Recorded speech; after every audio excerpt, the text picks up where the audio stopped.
listening to Modern Retro.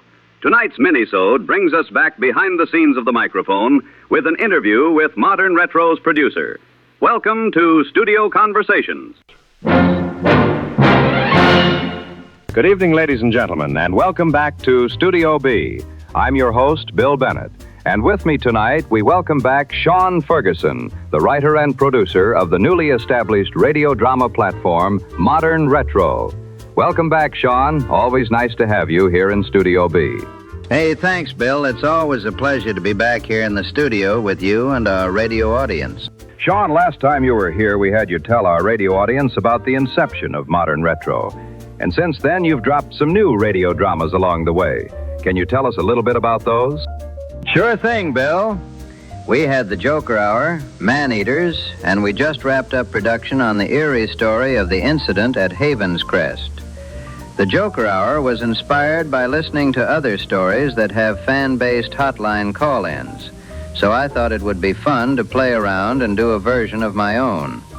With Gotham being the crazy, crime-ridden sin city it is, I thought it would be fun if we had Joker hijack a radio tower and make it a deadly game of calling in for your life, which, let's be honest, is totally something the Joker would do. I had just finished playing the Batman Arkham Asylum game and forgot how fun it was to listen to Joker be radically insane. Indeed, it never gets old listening to the Joker, and there's so many versions of him out there. You know, I'm glad you mentioned that, because when I first wrote the script, I wasn't sure how I wanted to voice him. I kept hearing Jack Nicholson, Heath Ledger, Alan Tudyk, and Mark Hamill all in my head, and couldn't decide which one to land on because each voice brings a different tone to the microphone and a different experience for the audience to enjoy. But then it dawned on me, there are so many different voices and tones to Joker. This could just be another one added to his repertoire of voices. Well, I can't wait to hear what's next in Gotham. Now, Man-Eaters, that's based off a real story, correct? Sure was. In fact, funny story. I had no idea they made a movie out of it. I had heard about the incident on a short YouTube video and enough basic info from that story for me to say, you know, that'd be a pretty cool radio drama. Lions who hunt men in Africa. The funny thing is, once I told one of my buddies about it over breakfast one morning, he told me about the movie The Ghost and the Darkness with Val Kilmer and Michael Douglas and how good it was.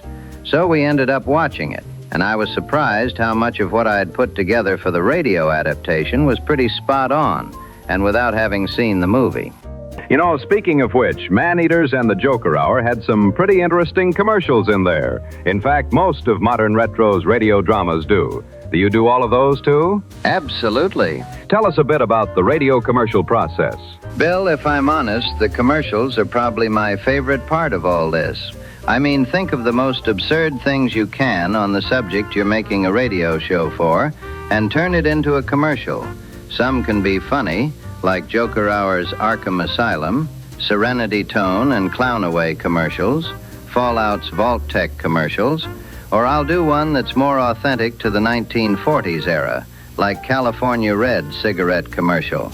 Just make a little jingle and call smoking a breath of fresh air, and it's all fun from there. Ah, yes, smoking commercials. I remember when they did away with those. What's your thoughts on that? Miss Joe Camel at all? Well, I mean, if they can put commercials on radio and television for fast food and alcohol, which will damage your insides just as much as smoking will, then shoot, I say we bring the smoking commercials back. Seems kind of hypocritical to get rid of one and make a hard push with the others. You've got a point there. Say, do you think we could go through making a commercial here on air for our radio audience to hear the creative process of making one? Sure, I'd love to. Great. Where do we start? Well, sometimes that's the hard part, Bill, but I think I've got something in mind we can use. Just the other day, I was watching Seinfeld with my dad, and George was telling Elaine how his alter ego, Art Vandelay, was an importer-exporter, or something of that nature, so we can use that for our baseline. So now let's take George's last name, Costanza, and let's say he owns an importer and exporting business. But what does he import and export? Great question. Let's use that in the commercial. He can import some of this or some of that. Where does his product import and export from? Well, George's parents want to move to Del Boca Vista, Florida. And Jerry and the gang live in the Upper West Side of Manhattan in New York City. So maybe we'll use those for now. So now we put it all together, and bam, there you have it. Go ahead and read this here and tell me what you think. Tonight's segment here in Studio B is sponsored by Costanza's Imports and Exports. Need something imported? They can do it. Need something exported? They can do that too. For 3 generations, the Costanza family has proudly imported what needs importing and exported what ought to be somewhere else. Anything from overpriced art to pretzels that make you thirsty. Costanza Imports and Exports can do it all. Need something sent out? Call Costanza. Not quite sure where you're shipping it? Call Costanza anyway. We import and export all the way from Del Boca Vista, Florida, to the Upper West Side of Manhattan. Costanza's Imports and Exports is not responsible for delayed shipments, missing shipments, imaginary shipments, marine biologist-related incidents, or employment verification. Costanza's Latex division is neither affiliated with nor endorsed by Vandelay Industries. Oh, wow. Say, Sean, that's pretty cool. Not too shabby at all. Thanks, Bill. It can be that simple sometimes. Other times, though, you can find yourself racking your brain trying to force a commercial out. And I think that's when you get nowhere. The harder you try sometimes to do something, the less work you feel you get done. But you did great on presenting that commercial. Well, you did all the work, but a great joint enterprise indeed. Now, I've noticed your radio dramas started out on the hour-long side of things, but moved towards the 30-minute time frame. Was there a reason for that move? Oh, yeah. A lot of the older radio shows I still listen to today, like The Shadow, Inner Sanctum, The Whistler, etc., were all mostly around 30 minutes. Now, some of the other YouTube channels I listen to have programs that run anywhere from 1 to 3 hours for a radio drama story, to some of them being 45 minutes to an hour of story runtime. But they'll play sleep music for another 6 to 7 hours because their niche is to have people listen to their programs to help them fall asleep. But I noticed that even with everyone having shorter attention spans these days, even I myself was reluctant to click on a video that was longer than 30 minutes, even if it was by someone I enjoyed like Joe Rogan or whoever. So I realized people might be more inclined and willing to watch 30-minute segments over hour-long episodes. The first few episodes on the channel were honestly me just playing around with the new technology for me and just getting something out there to see what I could do. But it also got me thinking, can I tell a story in 30 minutes? What if it goes over? Well, what if I have 40 minutes of story but have 5 to 7 minutes of radio commercials I put in? So then I said, you know, it's okay to make a part 1 and part 2 and just make them around 30 minutes. That way you get your 30-minute mark, your commercials in, plus sometimes it's fun to leave people on a little cliffhanger. What about people who think 30 minutes might still be too long for them? I had someone tell me once when I was reading a book a long time ago that my treat for having the attention span to read the book was getting to enjoy the story. So I'd say the same thing to anyone who may feel they don't have 30 minutes for anything in their day. Well, that does put things into perspective a bit. Speaking of your earlier stories, do you think you'll ever do a remaster of those? You know, honestly, I like the idea of it for sure. Doing a rebroadcast for The Ghost of Kiev and 8 Rounds of Light would be nice. I'm just not sure when I'd do them, but one day, yes. I'd like to redo those with the better knowledge I have now of the programs I work with. You say you still listen to those old-time radio shows. Tell us, what's one you've recently listened to? Ironically enough, just as I was wrapping up on the radio drama, The Incident at Haven's Crest, as I was driving last week, a radio adaptation of Alfred Hitchcock's The Birds came on the video, and I'm super glad it did. Oh, and why's that? Because I didn't like it. I remember watching the movie when I was a kid and thought it was okay, but you have to remember, for its time, that was a pretty decent thriller, and the idea alone is still pretty intriguing. When I heard the show was the adaptation of The Birds, I got really excited because I wanted to hear their version of it. Bill, it was horrible. But I'm glad it was, to me anyway, because it showed me that not all radio adaptations are good hits, but it's still okay to try anyway. And if it's a strike, then so be it. At least you tried something. Similarly, I heard another old program titled W is for Werewolf. And again, once I heard that, I was super excited to hear it. But alas, it was subpar and not as intense as I was hoping. But I keep those on file so I can listen to them again and write down what I didn't like from them and use those notes to hopefully help avoid making the same drawbacks with my own production. Are we to expect some monster stories from you? Like a werewolf story of your own, perhaps? Oh, 100%. In fact, I've been trying to work on a production of Davy Crockett stories, one of them being Davy Crockett versus the werewolf. Because who doesn't want to hear the king of the wild frontier fight an imaginary monster? But I can't get the Indians' voices down the way I like them yet. So that's been a frustrating holdup for me. I've got the script all written, and I can see and hear the story in my head. It's just not showing up the way I'd like it to, though. What do you do in a situation like that? I mean, what do you do to counter those speed bumps? Well, after trying for almost a week to get voices for the Indians Davy will be interacting with, I put a pause on the production and moved right into the Havens Crest story. I was tired of making no progress with one production, so I moved right into another one that I already had a script completed for. I've considered maybe changing the script, and instead of making it Indians Davy interacts with, maybe I'll just make it some townsfolk who see the werewolf instead. But I'll keep messing around with it before I make any big changes. A Davy Crockett series. Now, I like the sound of that. Any other story ideas you can share with us without giving too much away? Well, I guess I could share a few ideas.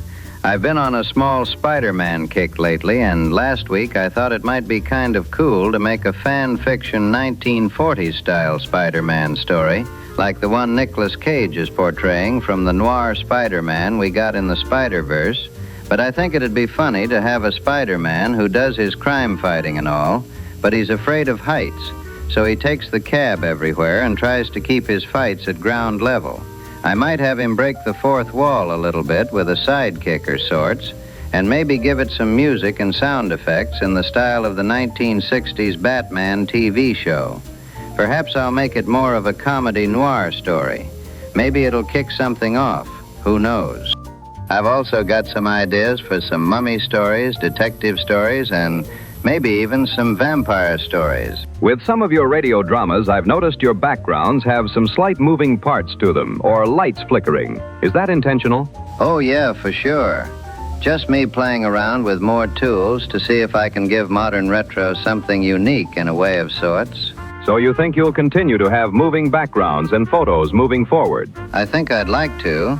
They may not all be moving, but like with Man-Eaters and Havens Crest, I thought it was kind of cool to give the viewing audience a small visual to help with the story. While yes, the idea of radio is for the audience to see the story in their own head, I figured what's the harm? It's all for fun either way.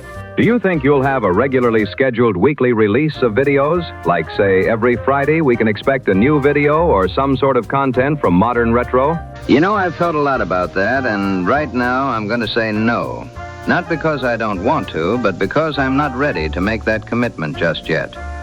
I've found that when people turn something into weekly content, sometimes the content drops in quality from time to time, or the product feels forced, and the proper time to work on the project wasn't allowed because of a due date. And that's not just in radio, but in all things. Video games have suffered because they need to be released by a certain date. Same thing with movies or TV shows and other radio channels I listen to. There's one channel I listen to where I really enjoyed his beginning content, but once he moved to producing one video a week, I noticed I wasn't liking the stories as much, and I feel if he had taken more time like he did in the beginning to do his projects, they might be a little better. They're still good and all, but not how they were in the beginning. So I'm not going to commit to a set schedule just yet. If we get a video out once every week, awesome. But if it's a few weeks to maybe even once a month for some projects, then it is what it is. That's actually why I like having these interviews with you, Bill, because it helps give our audience a little tighter in between radio shows to listen to without keeping a huge gap between productions. Well, we love having these interviews with you as well, Sean. Real quick, I want to go over a part in the incident at Haven's Crest. There's a part where Jordan Reed is talking to a caller on the radio, and his wife just got mauled by the crows. And he's alone now in the basement, hiding to survive. And he realizes he has his shotgun with him and tries to end it, but is unsuccessful. Pretty touchy and dark subject for some folks. Can you tell us a little about what went through your mind of making that scene? I know just the scene you're talking about. And yeah, it can be pretty dark for some folks. Originally, I was going to have that caller end his life on the radio with Jordan listening.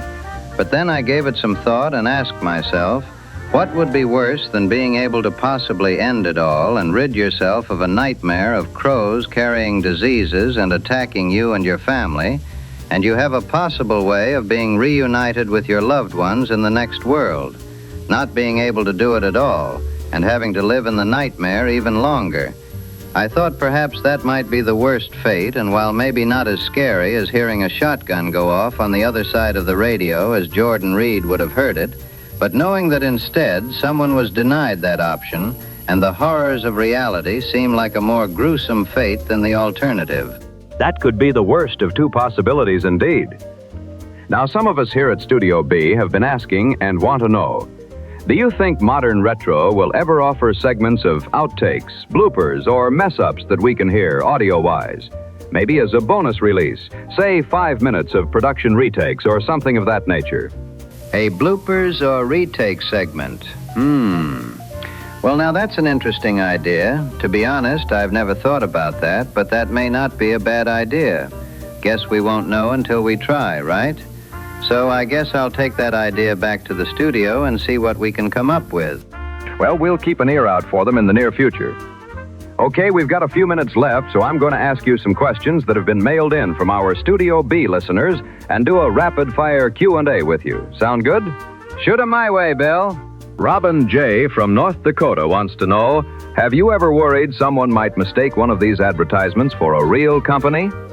Occasionally. What happens then? Hopefully they don't try ordering anything. Brad from Massachusetts wants to know what sort of advertising budget you're working with here. None. None? Bill, the companies aren't real.